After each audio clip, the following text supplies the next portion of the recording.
and he just dies. All right, 4 of them make it out of detention alive.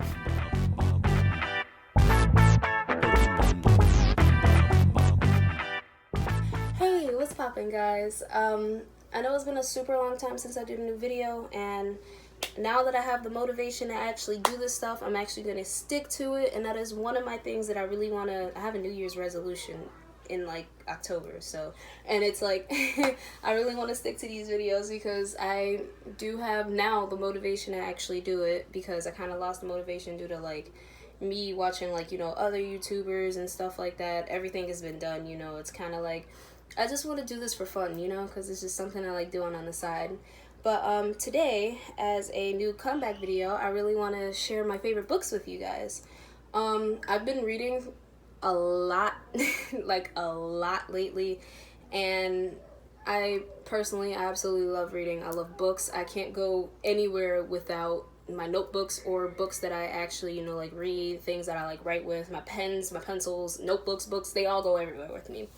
So I would like to share with you guys one of my favorite books. I'd say like my top 5 maybe favorite books that I've read so far. Yeah, let's get started. Okay, so the first book I really want to share with you guys is called Romney and Julio. I read it back in my 8th grade year, and that's pretty much what made me fall in love with it, because I thought it was absolutely sweet. I think it's really beautiful, and as you can tell, it kind of resembles or kind of sounds like Shakespeare's Romeo and Juliet, which I'm gonna get to that. It's more of a modern Romeo and Juliet. The story is pretty much about an African American girl and a Hispanic boy dating and everything. They meet in a group chat and they find out that they both go to the same school. So they meet up and, you know, they start liking each other and then they start dating and everything. But as like in the original Romeo and Juliet, it's not their necessarily like their family members. It's more of outside of their family. There's a dangerous local group in the book called the Devil Dogs who absolutely disapproves of their relationship. They continuously harass them, and it's so overwhelming for the both of them, but they both still stick together, you know, teen love. And they kind of like ignore them, but then once the harassment becomes too much, they kind of want to get them caught, you know. So I don't want to spoil the book, but that's the gist. The main characters, Ramiette Capel, I think that's how you say her last name. She's an African American girl. Has this continuous nightmare where she's like drowning in fire and water and everything, and she hears this guy's voice who she thinks is actually her soulmate. Julio Montague is from Corpus Christi, Texas. He moved to Cincinnati, Ohio, and he hates it. He does not like the cold weather. He misses the sun. He misses his friends and everything. So my favorite part in the book is pretty much seeing Rami and Julio stick together. I think it's so sweet, you know, like, yes, I'm gonna be that sappy female. I think it's cute. I love it. I cried, alright, but that's only because I'm super emotional. But that was book number 1. It's literally my favorite book ever. I recommend this book to people that do like thrillers. It's not necessarily like gore and blood and everything, but you know, it's a real page turner. If you do like romance, there's some romance in there, you know, there's a lot of romance in there, but like it's such a super sweet book. I recommend this to anybody that likes any of that, and young adult books, because young adult genre, I guess if that is a genre, is a really good genre. It's one of my favorites. The character in the book is Ramiette's mom. Her name is Lady Capel. She's super sweet. Like she's such like the strong, down-to-earth personality. She's super caring, and I absolutely love that about her. She doesn't have a really big role in Rami and Julio, but I still felt that impact, you know. I felt that motherly love, which again is because I'm super sensitive, and I absolutely love the way that she just cares about her daughter. Like, understandably, yes, that's her daughter, but she also supports her daughter in the relationship. Okay, so the second book I really want to talk about is called The Cheerleaders. We're going to assume that the book takes place in 2018, but 5 years ago, five cheerleaders. Do y'all hear my siblings? I am so sorry. But 5 years ago, five cheerleaders had. Hold on. Anyway, so 5 years ago, five cheerleaders pretty much died in a month span. So two cheerleaders end up dying in a car crash. The other two were murdered by the man next door, but the police shot the man, so nobody really knows why he killed them. And the last girl kills herself. Um, the main character, her name is Monica Rayburn. When their death anniversary rolls around, she starts to become obsessed with her sister's suicide and the girl's murders, where she to a point where she's like, there is something more to the story that I don't know. She believes that her sister was going through something really, really deep that she wasn't necessarily telling her family, and she believes that the girls that were murdered by the man next door weren't actually murdered by the man next door. She believes that their killer is actually still alive till this day. So the first main character I really want to talk about, I mentioned her earlier, is Monica Rayburn, who is the sister of the girl who killed herself, and the girl who killed herself name is Jennifer Rayburn. She becomes so obsessed with the girls' deaths when their anniversary starts rolling around that she goes through her stepfather's things. Her stepfather, his name is Tom. Tom is a police officer, and Tom was the one to shoot the man that murdered the two girls. He shot him on sight, and he died, so nobody necessarily knows why the guy killed them. And because of that, Monica feels like that there's more to the story. Monica feels like that her stepdad actually killed an innocent man. Ginny is a girl on the dance team with Monica. Ginny is really quiet, but she's really talented. She enjoys like doing yearbook things and everything else like that. She is shy, but her and Monica do like have like they become close, and Ginny starts to feel for Monica. She's like, I'm gonna help you find out what's going on. I'm gonna help you find out about these girls' deaths because this is serious. The next character I want to talk about, his name is Ethan McCready. He is a former friend of Jennifer Rayburn, the cheerleader who killed herself. He pretty much got expelled while Jennifer was still alive because he apparently wrote a hit list about had the names of the four cheerleaders except for Jennifer, had the names of the four cheerleaders and other students' names because they were constantly bullying him, they were constantly messing with him, constantly harassing constantly harassing him, and he pretty much got expelled for that because then later I guess the girls end up dying, so they think that, like, Ethan has something to do with it. Like, a couple girls end up dying, so they think that Ethan has something to do with it. And the last person, I mentioned him, is Tom. Tom is Monica's stepfather, who did shoot the murderer of the two girls that were killed, in the house that they were in. So pretty much all of the characters in the book go through their own kind of like personal problems.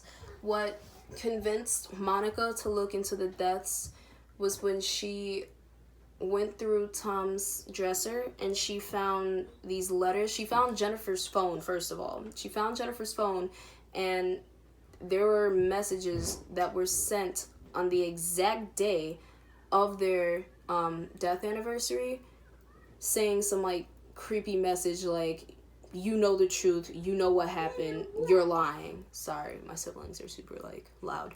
And there are also letters that were sent on the exact day of the girl's death anniversary. So Monica felt like that there was, something going on on the side that she just didn't know. So as I said before, the characters do run into their own problems. Monica, she does get shut down a lot by her family. Pretty much they're like, we understand that Jennifer did kill herself. We know that you are hurting and we're still hurting too, but you have to start living in the future. You have to start living in the present. You have to move on, leave the past in the past. She did what she did and we're all devastated by it, but we all have to get over it because it's been solved. But Monica does not think that it was solved. Ginny just runs into problems just trying to help Monica find out what happened, you know. They do some really risky stuff. Like, I'll have to read the book. They do some crazy risky stuff. Ethan, he faces a lot of prejudgment. They believe that because he was spotted leaving the scene of the girls that were murdered by the man next door, they believe that he had something to do with it. And Tom pretty much hates Ethan. He's like, he was there. I'm pretty sure this kid has something to do with it, but we don't have enough evidence to, like, frame this kid, but I hate him. So, my favorite characters in the book are actually all three of the main characters, mainly because they all have something in common. They're all brave, all right? Monica and Ginny and Ethan, they all do like really risky things, such as like Ethan talking to Monica even though Tom absolutely hates Ethan.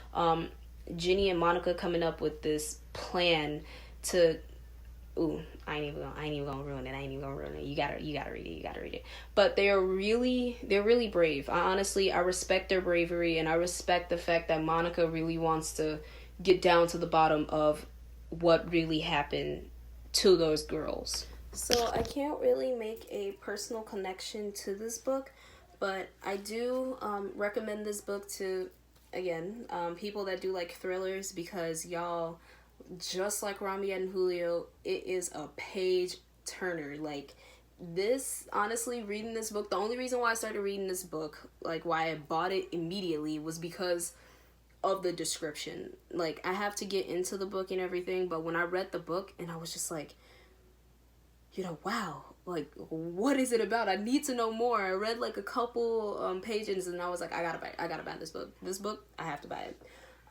So I do recommend, it is hot in here, y'all, but I do recommend you guys to read this book. It is so good. It needs to be a movie, all right? A couple of these books I will say, like, I do like all of these books, but it's this one, and I think the next one that I'm going to share with you guys, they need to be movies.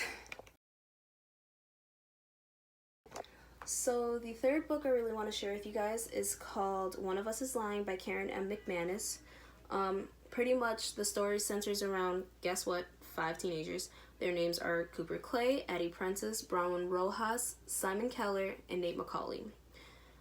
What had happened was that in the story, all 5 of them get detentions. They get detentions, I think, because their teacher found cell phones in their backpack.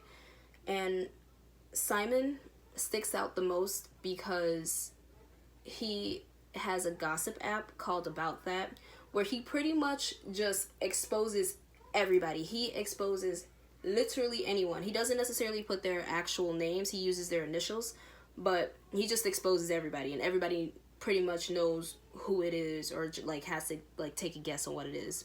But Simon ends up dying while he's in detention because he has a severe reaction to peanuts. Somebody put peanut oil in his water bottle, and he just dies, all right?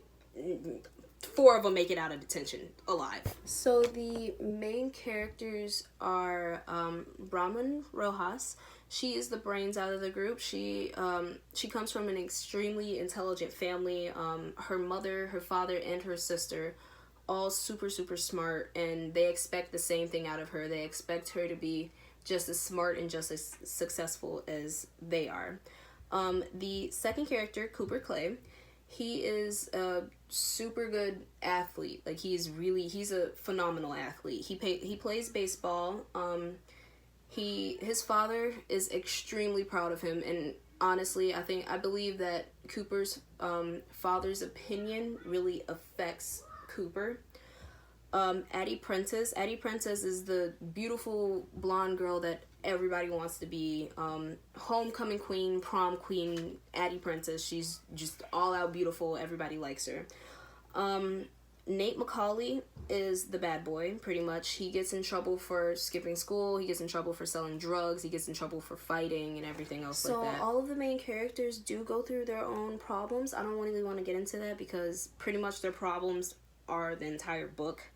And I don't want to spoil it. You gotta read it.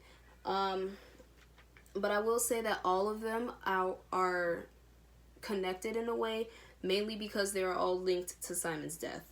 Nobody knows who put peanut oil in his water bottle or whatever, and they pretty much, Simon had dirt on all of them, so he had such, I guess, serious information about them that people would think that it's enough for them, or one of them, to kill Simon. It's nuts, y'all. It is crazy. And because of all of the stuff that's going on with Simon and all of them having their own problems, two of the characters, Bronwyn, which is the super brainiac smart girl, and Nate, which is the bad boy, yes, Tina Love, oh my god, I love it. They kind of get like into like this little romantic thing. It's not like they start dating or anything, but like you can definitely tell that they have some type of feelings for each other. They do end up pairing up to find out what actually happened to Simon and who actually killed Simon. So my favorite character is Addie Prentice, mainly because she shows a lot of self-growth throughout the book. At first people depict her as this beautiful blonde girl. She probably doesn't do her homework. She probably has somebody else do her homework.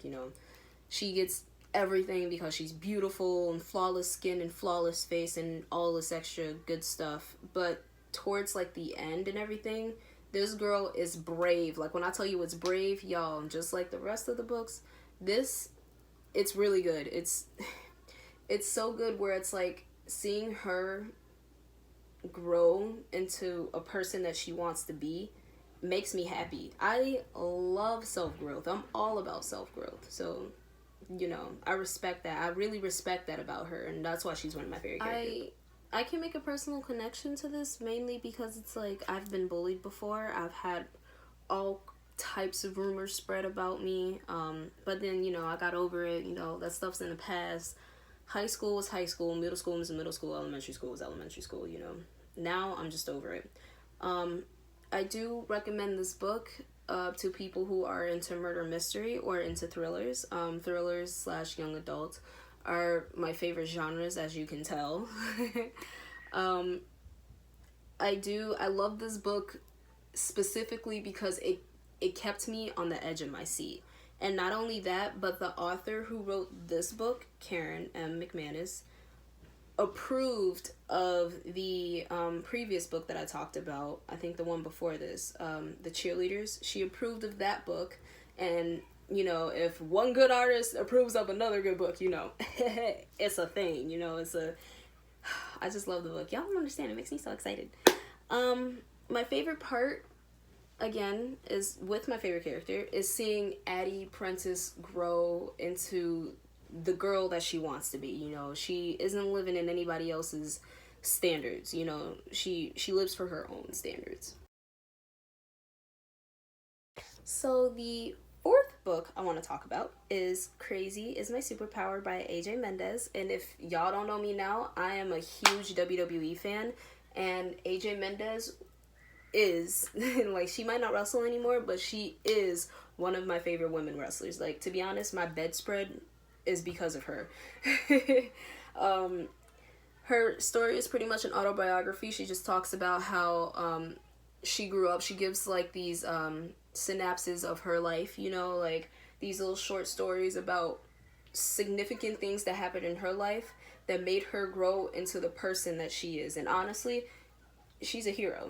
Like, I have a few heroes in my life based on something about me and what makes me me, but she's that one hero to me where it's like she really made me feel like that I can do anything, because the way she explains the way that she grew up in, I guess, poverty. I'm sorry, my siblings are like, siblings, but she did grow up poor. Her family struggled. Her family pretty much struggled with addiction. Her mother has bipolar disorder, but she didn't necessarily want to get that checked out because she felt like that she'll be looked at as weak.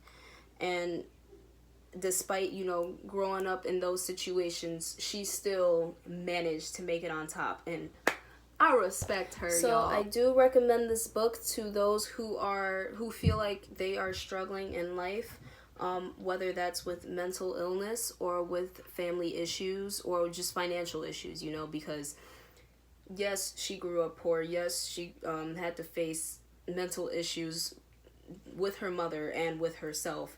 And yes, she had to deal with her father's addiction to alcohol, but she still fought through it. You know, it's more that never give up because you can do it. And it's kind of like, if I can do this and I grew up this way, you can do this even though you grew up that way. You know, like, she pretty much, like I said, is a hero to me, in my opinion. Despite her, you know, being my favorite wrestler, reading about her personal life kind of like shocked me, you know, because it's like, you don't ever know what anybody is going through, you know. You never know how they grew up, where they grew up, what they've been through, you know. Like, it's more like you gotta sit down, and like when you sit down and you like actually listen to somebody, you're kind of just like, wow, oh my god, give me a hug. Alright, so last but not least, my fifth book that I have on here is Someone to Love Me by Anne Scraff, or Schraff. I don't know how to pronounce her last name, so forgive me if I do mispronounce that. This book is in the Bluford High series, and it was one of the series I was super obsessed with when I was younger. Besides Junie B. Jones, I was very obsessed with the Bluford High series because, again, you know, they talk about real problems, you know, like real world teenage problems. And, you know, I like reading about it because it's like, you know, wow, that actually happens in real life. So the story is centered around this teenager. Her name is Cindy Gibson. She's a freshman at Bluford High School, and although she does live with her mom, she often feels alone because her mother is severely distracted by her boyfriend. You know, she pretty much is like, she only cares about her boyfriend. Cindy meets a guy named Bobby Wallace, who at first seems like super caring, super sweet, knows all the right things to say to make Cindy smile and blush and everything. But her friends warn her about him because, yes, he seems that way, but when she really gets to know him, he isn't what she really wants. He has violent outbursts. He is a drug dealer and gets him and Cindy into like a lot of crazy stuff. So the first main character I do want to talk about is Cindy Gibson. She is the main character. She's a very talented artist, but she doesn't show up to school really often. In fact, an elderly neighbor convinced her to start going to school. And when she starts going to school, she kind of like submits her artwork to the school paper. They give her a job to, you know, like illustrate cartoons for the school newspaper. And that's where she meets Bobby. And Bobby, we're gonna explain him. Bobby Wallace is a upperclassman. He finds Cindy at the whole, you know, like school paper thing, and he starts to like her and everything. But although he seems like super sweet, like I said before, he shows his true colors deep into the book, y'all. Like, y'all gotta read it. I ain't even gonna say it, you know. Again, don't want to spoil the book. So right? Pretty much what Cindy struggles with is actually finding, I guess, someone to actually love her, and for her to honestly love herself. Because in the book, she seems super insecure about herself. You know, she doesn't go to school. She has like this image of herself where she looks ugly. But like when Bobby starts telling her all of these things, she starts to believe it, you know. Like, my thing is that in order to truly love someone, you have to love yourself. Because if you don't love yourself, that someone that you love is probably going to shape you into somebody that you're not, you know. You want to be somebody before you be with somebody. So become a somebody before you be with somebody. So I do recommend this book to those who are, you know, like, really are struggling in a relationship where you feel like it was sweet at first, but then it became abusive. Whether that's physically, verbally, or mentally abusive, or emotionally. read the book, because honestly, I think that you could really feel the character. Like, although I wasn't necessarily, physically abused like she was by my significant other, I was mentally abused by a significant other. Hey, there's a personal connection. I will say that I really felt for her, because it's like, that person can really affect you. Like a person that you really care about, a person that you really like, their mood reflects on you too. It's kind of like a mirror thing. I do think that this book is super good. I think that honestly all the books in the series are really good. This one is just personally my favorite book in the series. But yeah, I absolutely love this book. Alright, so I want to thank you guys for listening to me nerd out about my top 5 favorite books that I've read so far. Special shout out to Adrienne Noel. Yes, I name all my notebooks, and her name's Adrienne Noel. If you have any books you recommend for me to read that you think is good, that you really liked, please comment them down below. Like, subscribe, share, do the whole YouTube shebang thing. And I'll just see you guys next time. Peace out.